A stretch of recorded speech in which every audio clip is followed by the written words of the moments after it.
Hey all, welcome back. Baruch HaLevi, be here from the Defiant Spirit. And we're in the midst of the journey of Passover from slavery to freedom. And in this conversation, every day I'm just talking a different nuance about that journey, not as a Jew, not as a rabbi, but as a human being. And this is for Jews, for Christians, for atheists, for Americans, doesn't matter. We're all on a journey from slavery to freedom. You can listen to the other podcast prior to this to get caught up. But in this one, I want to talk about one of the fundamental aspects of a Passover Seder, again, the meal where Jews gather around and have conversations to open their mind and their heart and to speak. Yesterday's talk is to ask questions, because I'm guilty of this and I've worked very hard in my life to overcome this. I still revert back to it, but asking more questions than giving answers, right? Because human nature is to insert ourselves into a situation, into a conversation, to give our input, to, sort of put our identity stamp into something or someone in the form of, telling people what to do. And I see this a lot with therapists, by the way. They're some of the worst offenders. Certainly clergy, some of the worst offenders. I, again, have been I'm part of both of those worlds, and I'm guilty of it as well. It may come from a good place. However, it's never constructive, and it's not what the journey of communication is all about. And that's what Passover means. Pesach. That's the Hebrew word, made up of peh, the mouth, sach, that speaks. It's about learning how to open up and not speak, communicate. Listen to yesterday's talk. And so one of the fundamental ways we do that is through questions. That's why the whole Passover Seder is all about questions. There's the 4 questions that we traditionally ask, just as a way to jumpstart the Seder by asking questions. So you have kids and adults and asking questions. That's what it's about. And what happens is, I'm a rabbi. Like, I've spent, my adult life mastering this particular area. I don't know everything, but I know, a lot about the Seder and the Haggadah and what's inside of there. And yet I come back to questions at the Seder, and I start learning from my 13-year-old who's teaching me his idea, his interpretation, and really opening my eyes up. Now, it couldn't happen if I knew the answer. I have to be humble and willing to say, I don't know. And if I say I don't know, I can ask the question. A great mystic, R.E.A. Kaplan, said all spiritual journeys begin with those 3 words. I don't know. I don't know. Because again, then we're emptying ourselves as a vessel, and we're open to receiving. And that's really what Passover is all about. Can we empty ourselves from assumptions, from the pretext, from the judgments, from going into a situation or a conversation saying, I know. One of the things we talked about around my Passover table along these lines was, one of the challenges right now in the world is Republicans believe they have the answers and they know. And Democrats feel the same way on the other side of the aisle. And then they know what the other one is all about and what they stand for. And so we had a conversation. One of our guests was very pro-choice. And we went around the room and talked about how we have sort of assumptions about the other side of the aisle. And she said that she assumes everybody who's not pro-choice is anti-woman. We had somebody there who said, I'm pro-life, and I'm not anti-woman. I'm pro, embryo. I'm pro-fetus. I'm pro-child. And they had a beautiful discussion where, no, they didn't change each other's mind. That's not the point. The point is they each learned something. They each grew from the conversation, and they created true communication, which is so missing in that conversation in particular. And they had it right there, demonstrating to me and to the world it can be done.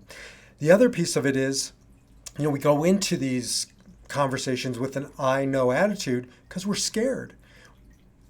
I grew up in Omaha, Nebraska, and most of my friends were evangelical Christians. And so I grew up having meaningful dialogue with them about why they accept Jesus as their Savior, why I don't, what my thoughts are about it and the New Testament. And we didn't change each other's minds. We opened each other's minds. We opened each other's hearts. And so I'm 100% comfortable with an evangelical Christian, an atheist, and an Orthodox Jew, because I've had training to know who I am. I'm not threatened by it. I go into the conversation not defending myself, but as I think as Brene Brown says, getting curious about their position. How can you believe in an immaculate conception? How can you believe there's no God as an Orthodox Jew? How can you believe that this law is from Sinai? Doesn't usually change the outcome, but it changes the process. We're insecure, we're afraid, and so we go into these conversations fists clenched, ready for a fight, ready, looking for the worst. I just posted something on Facebook, a picture of from Whole Foods, and it had a Happy Passover sign with a lot of chalot, which is the bread of the Sabbath underneath it. And I said, "Welcome to American Judaism." Didn't say it was good, didn't say it was bad. It could have been, "Welcome to American Judaism," a place where we're bold enough to, right, challenge the status quo and assumptions. It could have been, "Welcome to American Judaism. Jews are lost in the diaspora. They've lost their way," and anything in between. It literally had no commentary other than, those few words. Now, the response, it was like a Rorschach test. There was vitriol and anger and accusations about me. There was, admiration and praise. I don't take any of it personally because it's a stupid picture about Passover, challah. And by the way, you don't eat challah, the bread on Passover. That's kind of the contradiction. I'm sure most of you knew that. But the bottom line is people went into it already knowing what they knew, already with their assumptions. Nobody was curious. Nobody was curious to ask what I thought, right? They just told me what I thought and why I put it up there. Well, I do the same thing. I do that all day, every day, to the person who cuts me off in traffic, the person in line, the students at Columbia University right now who are not only protesting Israel, but are calling for genocide of Jews. Now, I'm not going to say I'm going in there and saying, I'm curious about, no, I actually will. I've had debates as a rabbi with neo-Nazis. Literally have had multiple debates.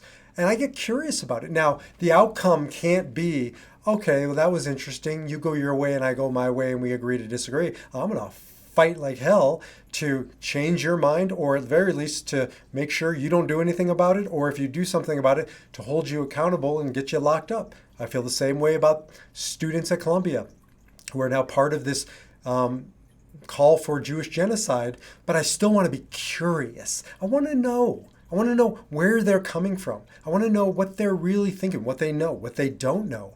Now, a lot of them are hardened Jew haters, but a lot of them are just useful idiots. And they don't know, literally, they don't know what they're fighting for other than the underdog, like it's some football game and they're just rooting for the underdog. I'm not getting into the politics of it all, but that's absolutely positively ignorant. Does not excuse bad behavior or criminal behavior. It explains it. And that for me is the journey. As a teacher of mine, Dennis Prager says, I care more about clarity than agreement. I just want to be clear, and I want you to be clear. And if you do hate Jews, I want you to own that. I don't want you to hide behind masks, literally. I don't want you to hide behind slogans. I'm not anti-Jew, I'm anti-Zionism. Same thing. What you're saying is you are against the Jewish people having a homeland of their own, which is more than theirs. And again, don't want to go down that path. But bottom line is anti-Zionism is now code word for I'm a Jew hater. And nobody wants to be honest about it. Very few people do. I just want you to say that. Own the thing, say the thing, and we can move off in different directions while I keep my eye on you and, fight like hell to make sure your mind virus doesn't spread. The bottom line is you can't get there if you go in closed-minded, closed-hearted, already knowing who that other person is or that group is and what they're all about. Again, it doesn't mean you get walked on. It doesn't mean you're in agreement. It doesn't mean you're excusing the behavior, but it means you have an opportunity to learn, to grow, to explain. As I said to one of my kids, at the very least, just do it for the art of war, right? Because you want to know what your enemies are doing and thinking, and they just tell you half the time. Like literally in Colombia, they're telling you what they believe. We'll do another conversation on we don't want to believe that, so we walk on past it. It's time to believe what people say. When they say they want dead Jews, they mean they want dead Jews. When they say they want death to America, they mean they want death to America. Coming back to the point, and the point of this conversation is Passover is about at least opening up, entering into dialogue, questioning, challenging our assumptions, emptying our cup, filling it back up with what we choose to be in there, with the truth as we perceive it and we understand it, but not just walking around with all these assumptions and stories in our head about who the other person is or what they're all about. Let them tell you on their terms. You make up your mind after that. So Passover, about the journey from slavery to freedom and our own journeys, going from the slavery of closed-mindedness, know-it-all, I know everything, you know nothing attitude, to opening ourselves through the power of question. And that is a pathway to freedom. I'll see you in the next video.